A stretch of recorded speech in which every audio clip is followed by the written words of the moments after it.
ذکر اللہ، جب ان کے سامنے اللہ کا نام لیا جائے، وجلت قلوبہم، تو ان کے دل کانپ جاتے ہیں، ان کے دل لرز جاتے ہیں۔ بڑا مشہور واقعہ ہے، آپ نے کئی بار سنا ہوگا، بنی اسرائیل کے 3 لوگوں کا واقعہ سنا ہے نا؟ 3 لوگ غار میں پھنس گئے، پھر تینوں نے اپنی اپنی دعا کی، اللہ نے ان کو غار سے نجات دی۔ ان تینوں میں سے ایک نوجوان تھا، اس نوجوان نے جو دعا کی تھی، اس دعا میں ہمارے نوجوان بھائیوں کے لیے بڑا سبق ہے میرے بھائی۔ اس نے کہا، اے اللہ، میری ایک چچا زاد بہن تھی، میرے چچا کی لڑکی تھی اور میں اس سے محبت کرتا تھا۔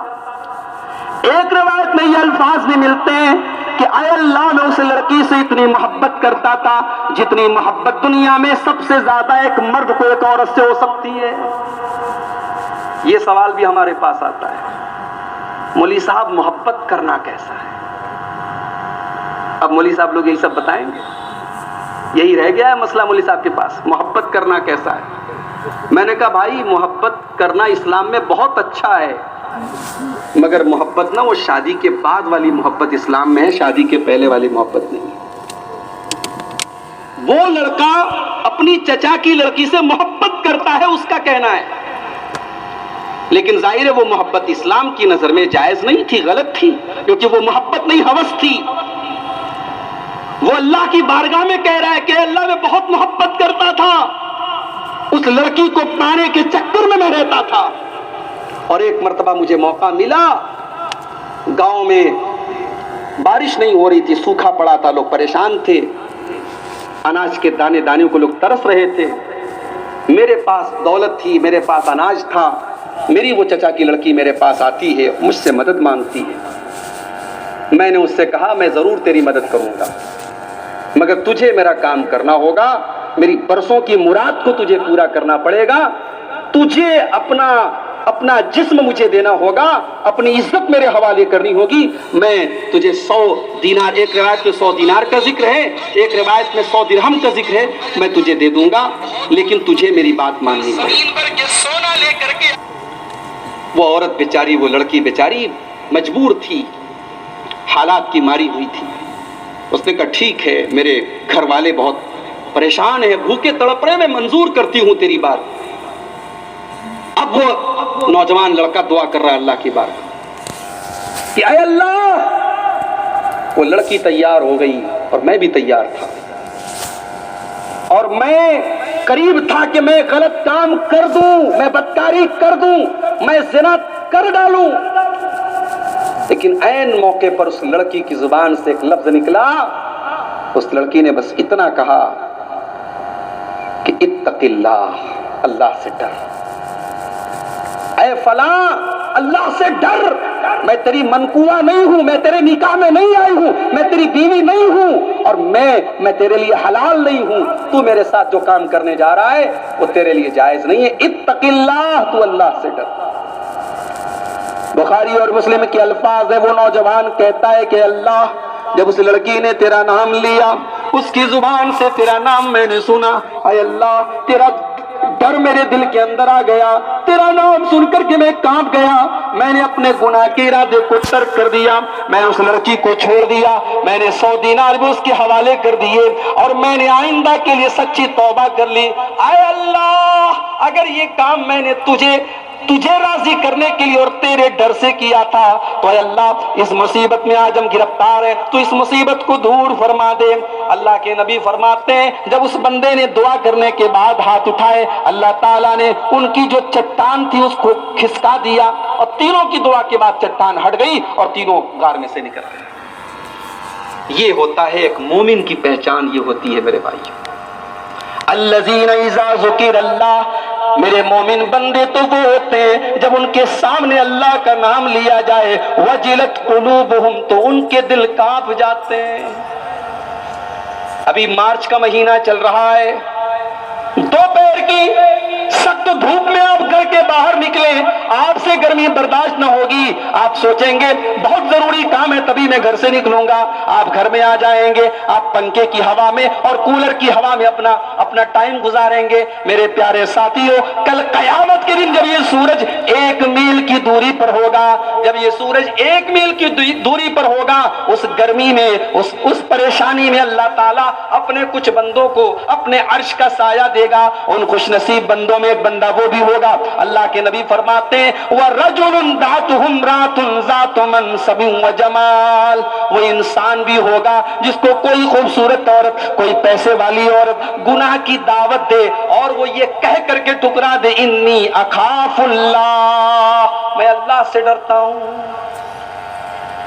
آج تو موقع تلاش کیے جاتے ہیں گناہ کے، آج تو بس نمبر مل جائے کسی غیر محرم لڑکی کا، آج فیس بک، واٹس ایپ، انسٹاگرام یہ بے حیائی کے اڈے بن چکے ہیں، یہ زناکاری کے اڈے بن چکے ہیں۔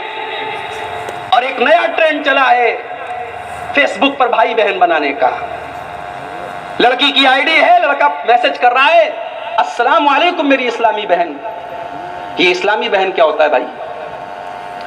اس رشتے کے اعتبار سے تو دنیا میں ہر مرد دوسری عورت کا بھائی ہے، سب آدم کی اولاد ہے، سب ہوا کی اولاد ہے۔ میں بار بار یہ جملہ کہتا ہوں اپنی تقریروں میں، اس کو نوٹ کر، اسلام کی نظر میں بہن صرف ایک ہوتی ہے، وہ سگی بہن ہوتی ہے، بس فیس بک کی کوئی بہن نہیں ہوتی ہے۔ بھائی ٹھیک ہے اسلامی رشتے کے اعتبار سے ہماری بہن ہے، مگر اس بہن ہونے کا یہ مطلب نہیں ہے کہ اب ہم اس سے پرائیویٹ میں باتیں کر لیں، ہم اس عورت سے جو ہے بے پردہ ہو، وہ عورت بے پردہ ہو کر کے ہمارے سامنے آ جائے۔ یہ سارے شیطان کے راستے ہیں، جہاں فیس بک پر آپ اکیلے میں بات کر رہے ہیں یا واٹس ایپ پر آپ اکیلے میں بات کر رہے ہیں، شیطان اسی راستے سے آپ کو زناکاری اور بدکاری کی طرف لے کے آتا ہے میرے بھائی۔ اسی لیے یہ بات یاد رکھیے کہ بہن جو ہوتی ہے حقیقی بہن، سگی بہن وہی بہن ہوتی ہے، باقی جتنی بہنیں ہیں اسلام میں وہ بہن بھائی والا رشتہ ان کے درمیان نہیں چلے گا۔ تو اللہ کے نبی کہتے ہیں جس کو خوبصورت عورت بلائے، پیسے والی عورت بلائے اور وہ یہ کہہ کر کے ٹھکرا دے میں اللہ سے ڈرتا ہوں، اس خوش نصیب نوجوان کو کل قیامت کے دن عرش کا سایہ ملے گا۔ ارے مولوی صاحب بڑا مشکل دور ہے، بہت مشکل ہے اپنے آپ کو بدکاری سے بچانا، اس بے حیائی کے دور میں اپنے دامن کو بچانا بڑا مشکل کام ہے۔ برائی گھر گھر تک پہنچ چکی ہے، گاؤں گاؤں میں آ چکی ہے، یقیناً بہت مشکل ہے میرے بھائیوں، کچھ مشکل ہے، کچھ مشکل ہم نے بنا بھی ڈالا ہے۔ نکاح کرنے کے لیے 100 پاپڑ بیلنے پڑیں گے، لڑکی کے باپ کو بیچارے کو جہیز کا انتظام کرنا ہے، لڑکے کے باپ کو 1000 لوگوں کی دعوت کا انتظام کرنا ہے، دلہن کے لیے زیور کا انتظام کرنا ہے، بہترین مکان بنوانا ہے۔ ہمارے یہاں نکاح کی بڑی ٹیڑھی شرطیں، بڑی کٹھن شرطیں ہیں۔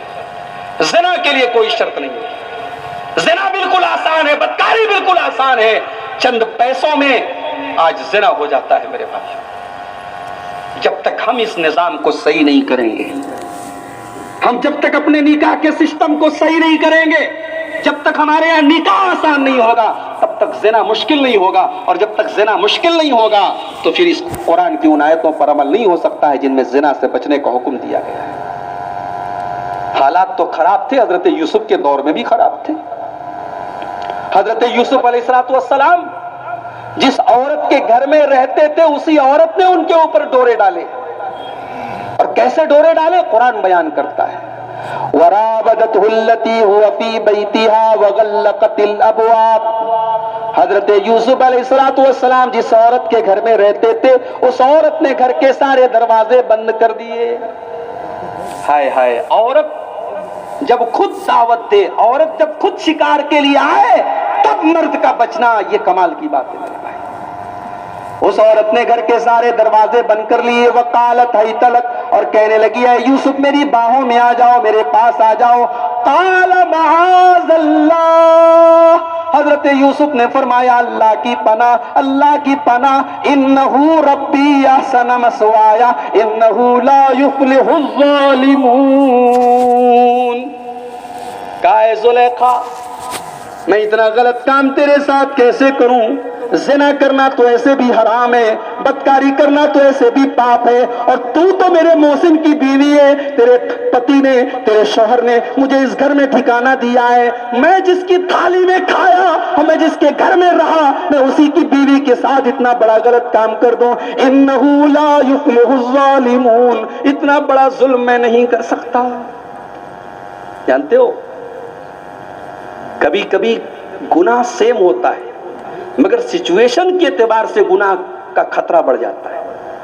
جیسے شراب پینا غلط کام ہے مگر مسجد میں شراب پینا اور بڑا غلط کام ہے، زنا کرنا غلط کام ہے مگر پڑوسی کی بیوی کے ساتھ زنا کرنا یہ اور بڑا گناہ کا کام ہے۔ کیوں؟ پڑوسی آپ پر بھروسہ کرتا ہے، پڑوسی آپ پر اعتماد کرتا ہے، اسی لیے اللہ کے نبی نے فرمایا سب سے بڑا گناہ یہ ہے کہ تم شرک کرو، اور شرک کے بعد دوسرا سب سے بڑا گناہ یہ ہے کہ تم اپنی اولاد کو قتل کرو، اور پھر تیسرا سب سے بڑا گناہ یہ ہے کہ تم اپنی پڑوسی کی بیوی کے ساتھ زنا کرو۔ تو زنا اپنے آپ میں کوئی بھی کرے غلط ہے مگر پڑوسی آپ پر بھروسہ کر رہا ہے اس لیے وہ اور زیادہ غلط ہے۔ جوان آدمی زنا کرے تب بھی غلط ہے، بوڑھا آدمی زنا کرے تب بھی غلط ہے، مگر جوان کے زنا پر اتنی سخت بات نہیں کہی گئی جتنی سخت بات بوڑھے کے زنا پر کہی گئی۔ اللہ کے نبی نے فرمایا 3 لوگ ایسے ہیں قیامت کے دن اللہ تعالیٰ ان کی طرف دیکھے گا نہیں، ان سے بات بھی نہیں کرے گا، ان کو پاک اور صاف بھی نہیں کرے گا۔ کون سے 3 لوگ ہوں گے؟ اللہ کے نبی نے فرمایا ملک کذاب، بادشاہ ہو کر کے جھوٹ بولے۔ بھائی جو بادشاہ ہے، جو ملک کا سب سے بڑا عہدے پر فائز ہے، وہ جھوٹ بولے، وہ جھوٹ کی تجارت کرے، وہ غلط باتیں پھیلائے، تو یہ بہت بڑا گناہ کا کام ہے۔ بھائی جھوٹ وہ آدمی بولتا ہے جس کو کسی کا ڈر ہو، ارے جو بادشاہ ہے وہ جھوٹ بول رہا ہے۔ آج کل جانتے ہیں، آج کل فیس بک کھولو تو ایک ہی چیز سامنے آ رہی ہے، ایک فلم بنائی گئی ہے کشمیر فائلز کے نام سے۔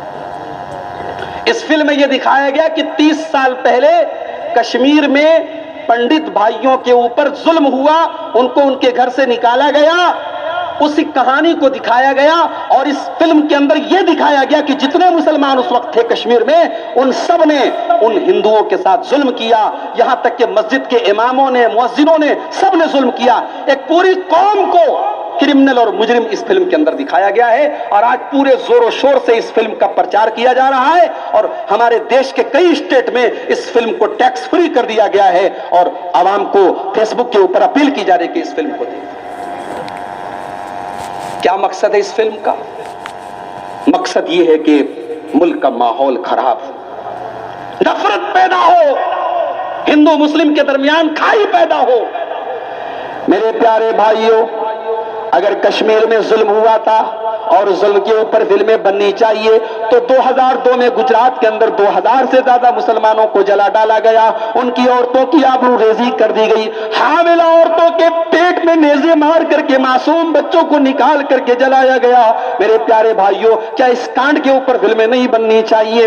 اگر یہ سچائی اور فریڈم آف اسپیچ کا تقاضا ہے کہ 1990 کی اس گھٹنا پر فلم بننی چاہیے، تو آپ کے اسی بہار میں بھاگلپور میں بڑا خطرناک فساد ہوا تھا اور مسلمانوں کو کاٹ کر کے کھیتوں میں دفن کر دیا گیا اور ان کی لاشوں کے اوپر گوبھی اگائی گئی تھی، اس پر بھی فلمیں بننی چاہیے۔ اگر فلمیں بننی چاہیے اس دیش میں ہونے والے فسادات کے اوپر، تو پھر ہمارے اتر پردیش کے میرٹھ کے ہاشم پورہ کے محلے میں جب مسلمانوں کے پورے محلے کو مار کر کے ان کی لاشوں کو نہروں میں بہا دیا گیا تھا، اس پر بھی فلمیں بننی چاہیے۔ تماشا ہے نفرت پھیلانے کا طریقہ، اب فلموں کو بنا کر کے، فلموں کے ذریعے جھوٹی سچی کہانیاں گڑھ کر کے عوام کے درمیان نفرت پھیلائی جائے گی۔ میرے بھائیوں، بادشاہ اگر جھوٹ بولے، یہ بڑا غور کے لائق جملہ ہے، ملک کذاب، اللہ کے نبی کہتے ہیں اللہ تعالیٰ ایسے بادشاہ کی طرف دیکھے گا بھی نہیں۔ وعائل مستکبر، اور غریب آدمی ہے، فقیر ہے اور تکبر کر رہا ہے۔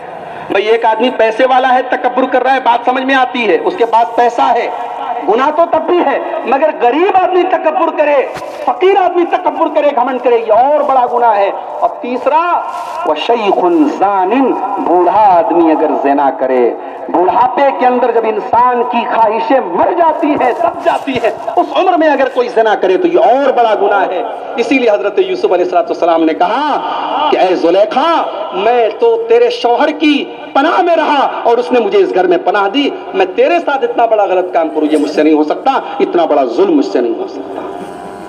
تو یہ پہلی چیز ہے، اذا ذکر اللہ وجلت قلوب۔ اور میں ایک میسج دوں گا آج اپنے مجلہ ڈی کے بھائیوں کو، جلسے آپ نے بہت کرائے ہیں، لیکن آپ کچھ کتابوں کا مطالعہ بھی کیجئے میرے بھائی، کتاب التوحید پڑھیے، علامہ اسماعیل دہلوی کی تقویۃ الایمان پڑھیے، اللہ کو پہچانیے، اللہ کی توحید کو پہچانیے، اور اللہ کی قسم جتنا آپ اللہ کو پہچانیں گے اتنا اللہ کا ڈر آپ کے دل میں پیدا ہوگا۔ انما یخشی اللہ من عبادہ العلماء، اللہ تعالیٰ سے ڈرتے ہیں اس کے بندوں میں علماء۔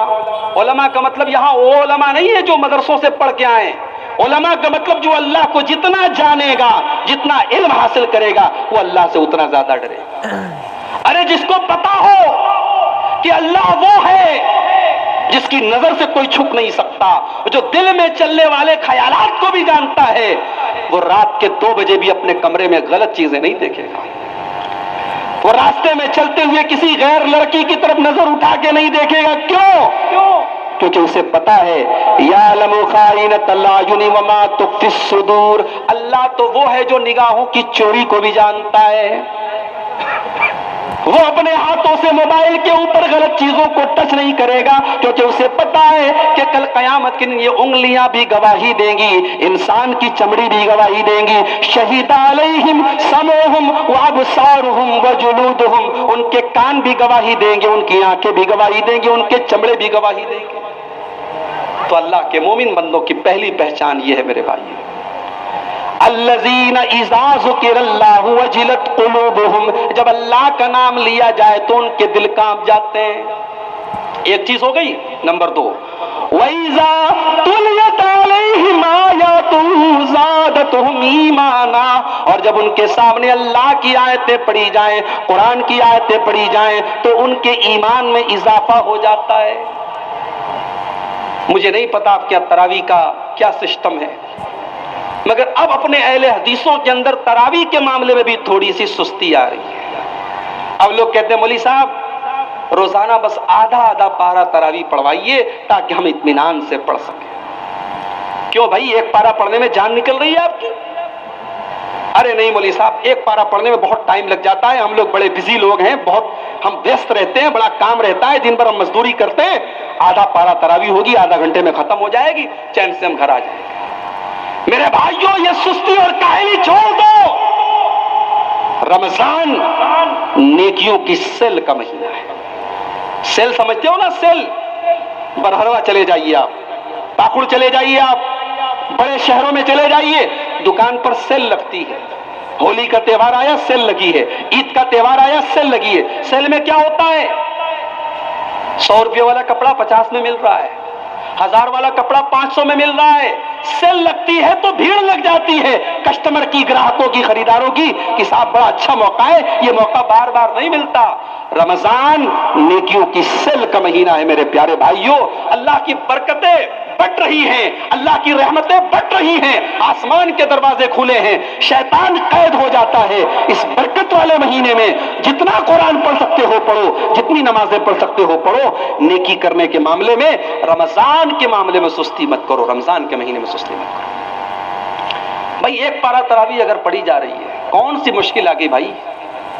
ہمارے نبی صلی اللہ علیہ وسلم تو رات بھر تہجد پڑھتے تھے، فجر کی اذان کا وقت ہو جاتا تھا، حضرت بلال آتے تھے، اے اللہ کے نبی اتنی عبادت کیوں کرتے ہیں آپ؟ رات بھر آپ نماز پڑھتے ہیں، آپ کے پیروں میں سوجن آ جاتی ہے، آپ اتنا روتے ہیں، آپ کا پورا کپڑا آنسوؤں سے بھیگ جاتا ہے، آپ کو اتنی عبادت کرنے کی کیا ضرورت ہے؟ اللہ کے پیارے نبی کہتے افلا اکون عبدا شکورا، اے بلال میں اللہ کا آخری نبی ہوں، اللہ کے بڑے احسان ہیں میرے اوپر، کیا میں اپنے رب کا شکریہ بھی نہ ادا کروں؟ کیا میں اپنے رب کا شکر ادا نہ کروں؟ تو تراویح کی نماز میں اگر ایک پارہ آپ کم سے کم پڑھیں تو پورا قرآن ختم کرنا ضروری نہیں ہے، لیکن بہتر تو بہرحال ہے کہ آپ پورا قرآن ختم کر لیں۔ لیکن آج قرآن جب ہم سنتے ہیں ہمارے دل کی حالت تو نہیں بدلتی، ہمارے ایمان میں کوئی اضافہ نہیں ہوتا۔ اور قرآن کیا کہہ رہا ہے؟ وَإِذَا تُلِيَتْ عَلَيْهِمْ آيَاتُهُ زَادَتْهُمْ ایمانا، قرآن کی آیتیں میرے مومن بندوں کے سامنے پڑھی جاتی ہیں تو ان کا ایمان بڑھ جاتا ہے۔ یہ قرآن کوئی معمولی کتاب نہیں ہے میرے بھائیوں۔ اس قرآن کے بارے میں یہاں تک اللہ تعالیٰ کہتا ہے لو انزلنا هذا القرآن على جبل لرأيته خاشعا متصدعا من خشیۃ اللہ۔ اے انسانوں، تمہارے سینے کے اندر جو دل ہے وہ تو گوشت اور پوست کا بنا ہے، اگر اس قرآن کو ہم کسی پہاڑ پر بھی نازل کر دیتے، کسی پہاڑ کے اوپر بھی یہ قرآن نازل ہو جاتا تو اے مسلمانوں، اے انسانوں، تم دیکھتے کہ پہاڑ بھی اللہ کے ڈر سے چور چور ہو جاتا۔ قرآن کو پڑھا بھی کرو اور قرآن کو سنا بھی کرو۔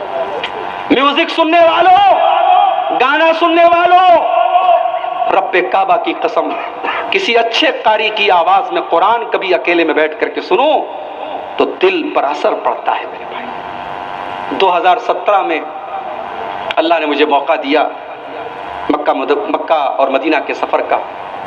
فجر کے ٹائم میں مکہ پہنچا اور جاتے ہی فجر کی نماز کا ٹائم ہو گیا۔ طواف وغیرہ کرنے کے بعد ہم لوگ فجر پڑھنے لگے۔ فجر کی نماز میں مجھے یاد ہے شیخ بندر بن بلیلہ جو وہاں کے امام ہیں، قاری ہیں، وہ تلاوت کر رہے تھے اور سورہ توبہ کی وہ آیتیں پڑھ رہے تھے کہ میرے کچھ بندے ایسے بھی ہیں وَآخَرُونَ اعْتَرَفُوا بِذُنُوبِهِمْ، میرے کچھ ایسے بھی بندے ہیں جو اپنے گناہوں کا اعتراف کر لیتے ہیں۔ ان سے نیکیاں بھی ہوتی ہیں، ان سے گناہ بھی ہوتے ہیں اور وہ اپنے گناہ کا اعتراف کر لیتے ہیں۔ یہ آیتیں پڑھ رہے ہیں امام اور پورا مجمع اور پورے مصلیان رو رہے ہیں میرے بھائیوں۔ ان رونے والوں میں یہ گنہگار بھی شامل تھا۔ قرآن کی آیتیں ہیں، میرے رب کا کلام ہے اور حرم کا منظر ہے، اللہ کے گھر کا منظر ہے، وہ کیفیت لفظوں میں بیان نہیں کی جا سکتی میرے بھائی۔ قرآن آج بھی وہی ہے میرے بھائی، قرآن کی تاثیر بھی وہی ہے، قرآن کے اندر اثر بھی وہی ہے۔ یہ الگ بات ہے ہم گنہگاروں کے دل تھوڑے کٹھور ہو گئے ہیں، ہمارے دل تھوڑے سخت ہو گئے ہیں، ورنہ قرآن آج بھی ہمارے ایمان کی بیٹری کو چارج کر سکتا ہے۔ وَإِذَا تُلِيَتْ عَلَيْهِمْ آيَاتُهُ زَادَتْهُمْ ایمانا، میرے مومن بندے وہ ہیں جب ان کے سامنے قرآن پڑھا جائے تو ان کا ایمان بڑھ جاتا ہے۔ اللہ کے نبی کے صحابہ میں عبداللہ بن مسعود بہت اچھا قرآن پڑھتے تھے، بلکہ اللہ کے نبی اپنے صحابہ سے کہتے تھے کہ اگر کسی کو قرآن سب سے بہترین آواز میں سننا ہو تو عبداللہ بن مسعود کی آواز میں سننا۔ بخاری کی روایت ہے اللہ کے نبی نے حضرت عبداللہ سے کہا اے عبداللہ ذرا مجھے قرآن پڑھ کے سناؤ۔ حضرت عبداللہ بن مسعود نے کہا اللہ کے نبی میں آپ کو قرآن کیسے پڑھ کے سناؤں، یہ قرآن تو آپ ہی کے اوپر نازل ہوا ہے، آپ تو خود صاحب قرآن ہے، میں آپ کو قرآن پڑھ کر کے کیسے سناؤں۔ اللہ کے نبی نے فرمایا انی ارید ان اسمعہ من غیری، اے عبداللہ آج میں دوسرے کے منہ سے قرآن سننا چاہتا ہوں۔ حضرت عبداللہ کہتے ہیں میں نے قرآن کی تلاوت کرنا شروع کیا، اللہ کے نبی قرآن سن رہے ہیں اور میں قرآن پڑھتا چلا جا رہا ہوں، سورہ نساء کی تلاوت کر رہا ہوں۔ جب تلاوت کرتے کرتے میں اس آیت پر پہنچا حتی اذا جئنا من کل امت بشہید وجئنا بک علی ہؤلاء شہیدا، اے میرے نبی ہم قیامت کے دن ہر نبی کو ان کی قوم کے اوپر گواہ بنائیں گے اور اے ہمارے نبی ہم آپ کو آپ کی امت کے اوپر گواہ بنائیں گے۔ جب اس آیت پر میں پہنچا اللہ کے نبی نے فرمایا بس کرو اے عبداللہ بس کرو۔ جب میں نے نظریں اٹھا کر کے دیکھا فیضا عیناہ تذرفان، تو اللہ کے نبی کی دونوں آنکھوں سے آنسو بہ رہے تھے، اللہ کے نبی زار و قطار رو رہے تھے۔ قرآن کی تلاوت کی جائے تو ایمان بڑھ جانا چاہیے میرے بھائی۔ ارے یہ تو مومن کی بات ہے، قرآن کے اندر تو وہ اثر ہے کہ ڈاکو بھی قرآن سن لے تو ڈاکہ ڈالنا چھوڑ دیتا ہے۔ فضیل ابن عیاض کو دیکھو، یہ اپنے دور کا بہت بڑا ڈاکو ہے اور اس کا کام ہے لوگوں کے گھر پہ ڈاکہ ڈالنا، لوگوں کا مال لوٹ لینا، لوگوں کی عزت پر حملہ کرنا۔ فضیل ابن عیاض ایک دن ڈاکہ ڈالنے کے لیے ایک مکان کی چھت کے اوپر کودتا ہے، ابھی وہ ڈاکہ ڈالنے کی نیت سے گھر کے اندر داخل ہونا چاہتا ہے کہ گھر کے کسی کمرے میں رات کے سناٹے میں کوئی اللہ کا بندہ بیٹھ کر کے قرآن کی تلاوت کر رہا ہے اور قرآن کی یہ آیت اس کی زبان پر جاری ہے الم یان للذین آمنوا ان تخشع قلوبهم لذکر اللہ، کیا ایمان والوں کے لیے وہ وقت نہیں آیا کہ ان کے دل اللہ کے خوف سے پگھل جائیں؟ فضیل ابن عیاض نے قرآن کی آیت سنی، کہا اے اللہ وہ وقت آ چکا ہے، اے اللہ ایک طرح یہ بندہ ہے جو اپنے گھر میں بیٹھ کر کے قرآن کی تلاوت کر رہا ہے، اور ایک طرح یہ بندہ ہے جو رات کو ڈاکے ڈال رہا ہے، جو لوگوں کا مال لوٹ رہا ہے۔ اے اللہ میں تجھے گواہ بنا کر کے کہتا ہوں آج کے بعد میں ڈاکہ ڈالنا بند کر دوں گا اور میں تیرے گھر کے پاس بیٹھ کر کے عبادت کروں گا۔ اس کے بعد فضیل ابن عیاض نے ایسی توبہ کی کہ اپنے دور کے سب سے نیک لوگوں میں ان کا شمار ہونے لگا۔ وَإِذَا تُلِيَتْ عَلَيْهِمْ آيَاتُهُ زَادَتْهُمْ ایمانا، میرے مومن بندے تو وہ ہیں جب قرآن کی آیتیں ان کے سامنے پڑھی جائیں تو ان کا ایمان بڑھ جاتا ہے۔ آج ہندوستان کا ماحول بہت خراب کیا جا رہا ہے میرے بھائی، لیکن ہم اور آپ اس بات کا یقین رکھیں کہ قرآن آج بھی ہمارے پاس ہے اور ہمیں غیر مسلموں کو اسی قرآن کے ذریعے اسلام کی تبلیغ کرنا ہے۔ بہت سارے علماء تو یہاں تک کہتے ہیں کہ غیر مسلموں کی کتابوں سے ان کے شلوک اور منتر پڑھنے کے بجائے ہم وہ طریقہ اپنائیں جو نبی اور صحابہ کا طریقہ تھا، ہم قرآن سے توحید ثابت کریں، ہم قرآن سے ایمان کی باتیں کریں۔ قرآن کے اندر خود بہت اٹریکشن اور کشش ہے۔ اس ملک میں بہت سارے غیر مسلم قرآن کو پڑھتے ہیں اور سمجھنے کی کوشش کرتے ہیں میرے بھائی۔ عتبہ ابن ربیعہ اپنے دور کا بہت مشہور شاعر ہے اور بڑا باطنی ہے، بڑا چرب زبان ہے۔ وہ مکہ کے کافروں سے کہتا ہے رکو میں محمد کے پاس جاتا ہوں اور میں محمد کو سمجھانے کی کوشش کرتا ہوں۔ اللہ کے پیارے نبی حرم کے اندر نماز پڑھ رہے ہیں، عتبہ ابن ربیعہ آیا، اللہ کے نبی نے سلام پھیرا، کہا عتبہ کیا بات ہے؟ کہا اے محمد میں تم سے کچھ باتیں کرنے آیا ہوں، میری باتوں کو دھیان سے سنو۔ اے محمد تم چاہتے کیا ہو؟ اگر تم سردار بننا چاہتے ہو ہم پورے مکہ کا پورے عرب کا سردار بنانے کے لیے تیار۔ دولت چاہتے ہو ہم دولت کا ڈھیر لانے کو تیار۔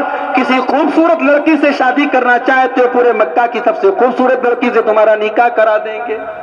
اے محمد تم جو چیز بھی چاہتے ہو ہم تمہیں لانے کو دینے کو تیار ہے، مگر تم ہمارے معبودوں کو برا بلا کہنا چھوڑ دو، تم اسلام کی تبلیغ کرنا چھوڑ دو، تم توحید کی دعوت دینا چھوڑ دو، اور اگر ایسا لگتا ہے کہ تمہارے اوپر کسی جن کا سایہ ہے، تمہارے اوپر کوئی جادو ہوا ہے، تو اے محمد ہم تمہارے جادو کا علاج بھی کرانے کے لیے تیار ہیں۔ عتبہ بول رہا ہے، اللہ کے نبی سن رہے ہیں۔ جب عتبہ اپنی باتیں کر چکا، اللہ کے نبی نے فرمایا اے ابو الولید تم نے اپنی باتیں کہہ ڈالی، اب ذرا میری بھی سن لو، میں کیا سناتا ہوں۔ آپ نے قرآن کی سورہ حامیم سجدہ کی تلاوت کرنی شروع کر دی۔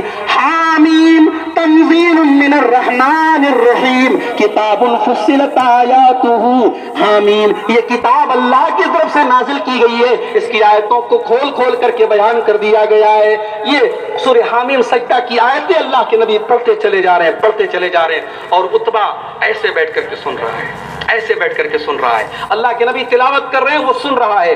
سجدے کی آیت آئی، اللہ کے نبی نے سجدہ کیا، اس کے بعد آپ نے سر اٹھایا، کہا عتبہ تم نے جو سنانا تھا تم نے سنا لیا، اب مجھے جو سنانا تھا میں نے سنا لیا، اب تم جانو تمہارا کام جانو۔ میرے بھائیوں عتبہ ابن ربیعہ کافر ہے، مشرک ہے، مگر قرآن نے اس کے دل پر ایسا اثر کیا، جب واپس گیا ہے مکہ کے کافروں کے پاس تو اس کی شکل دیکھ کر کے ان لوگوں نے کہا یہ وہ عتبہ نہیں ہے جو گیا تھا، یہ دوسرا عتبہ آیا ہے۔ عتبہ نے آ کر کے کہا او لوگو محمد نے ایسا کلام سنایا ہے، نہ وہ شاعری ہے نہ وہ جادو ہے نہ وہ کہانت ہے، وہ ایسا کلام ہے دنیا میں ایسا کہیں کلام نہیں ہے، میری بات مان لو، محمد کو ان کے حال پہ چھوڑو۔ میرے بھائیوں رمضان کا مہینہ آ رہا ہے، میں اپنی ماں بہنوں سے بھی کہنا چاہوں گا وقت نکالو قرآن کے لیے، اور قرآن کی تلاوت دو طریقے سے کرو۔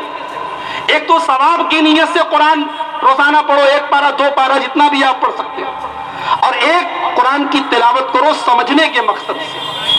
کوئی اچھی سی تفسیر خرید لو، کوئی مستند سی تفسیر خرید لو، اور بہت آسان تفسیر ہے تفسیر احسن البیان، اس کو لے لو اور تھوڑا تھوڑا قرآن کو سمجھنے کی کوشش کرو۔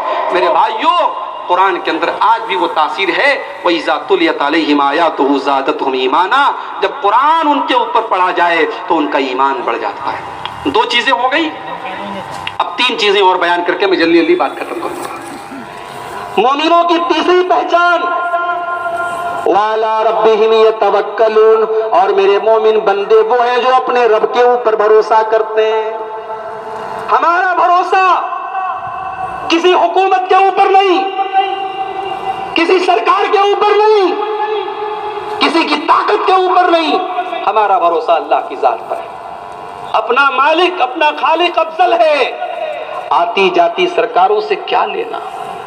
راحت اندوری نے بڑی اچھی بات کہی تھی، اللہ کے یہاں چلا گیا، اللہ اس کی مغفرت کرے، بڑی کام کی باتیں اس نے کہی ہے۔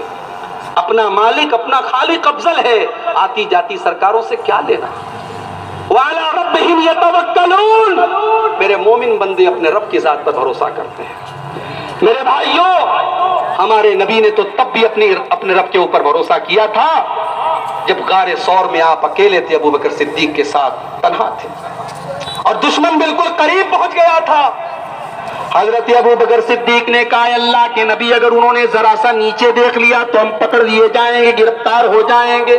اللہ کے نبی نے فرمایا ما ظنک باثنین اللہ ثالثہما، اے ابو بکر ہم دو نہیں، ہمارے ساتھ تیسری ذات اللہ کی ہے، تیسرا اللہ بھی ہمارے ساتھ ہے، اس کی مدد ہمارے ساتھ ہے، اس کا سپورٹ ہمارے ساتھ ہے۔ توکل اللہ کی ذات پر میرے بھائیوں ایسا ہونا چاہیے۔ حالات خراب ہیں، عدالتیں فیصلہ کر رہی ہیں مسلمان عورت کو حجاب پہننا چاہیے کہ نہیں پہننا چاہیے۔ مجھے کبھی کبھی حیرت ہوتی ہے کہ اب کیا ہمارے مذہبی مسائل عدالتوں میں حل ہوں گے؟ کبھی عدالت 3 طلاق کا مسئلہ حل کرے گی، کبھی وہ حجاب کا مسئلہ حل کرے گی؟ نہیں میرے بھائی، یہ ہمارا مذہبی معاملہ ہے اور ہمارے دیش کا سنویدھان، ہمارے دیش کا آئین ہر ہندوستانی شہری کو اجازت دیتا ہے کہ وہ اپنے دھرم کے انوسار عمل کر سکتا ہے، اپنے دھرم کے مطابق عمل کر سکتا ہے۔ اور اتفاق دیکھیے، کرناٹک ہائی کورٹ نے جب یہ فیصلہ دیا کہ مسلمان لڑکی کالج کے اندر حجاب نہیں پہنے گی، اگر کالج کا حکم ہے تو اسے اپنا حجاب اتارنا پڑے گا، وہیں ممبئی ہائی کورٹ کا فیصلہ آیا کہ نہیں، اگر کوئی مسلمان لڑکی کالج میں حجاب پہن کے جانا چاہتی ہے وہ جا سکتی ہے، وہ اس کا مولک ادھیکار ہے، اس کا بنیادی حق ہے، کوئی اس کو نہیں روک سکتا۔ اور بڑے افسوس کی بات یہ ہے کہ ملک کے بڑے بڑے عہدوں پر بیٹھی ہوئی شخصیتیں آج دوہرا ماپدنڈ اور دوہرا معیار ان کے یہاں ہے۔ جب کرناٹک کے ایک مندر کے اندر دلت عورتوں کے جانے پر پابندی ہے، کرناٹک کے ایک مندر میں عورتیں نہیں جا سکتی، اور جب وہاں کی ہائی کورٹ نے یہ کہا کہ عورتیں جا سکتی ہیں تو ہمارے ملک کے بہت بڑے نیتا نے اور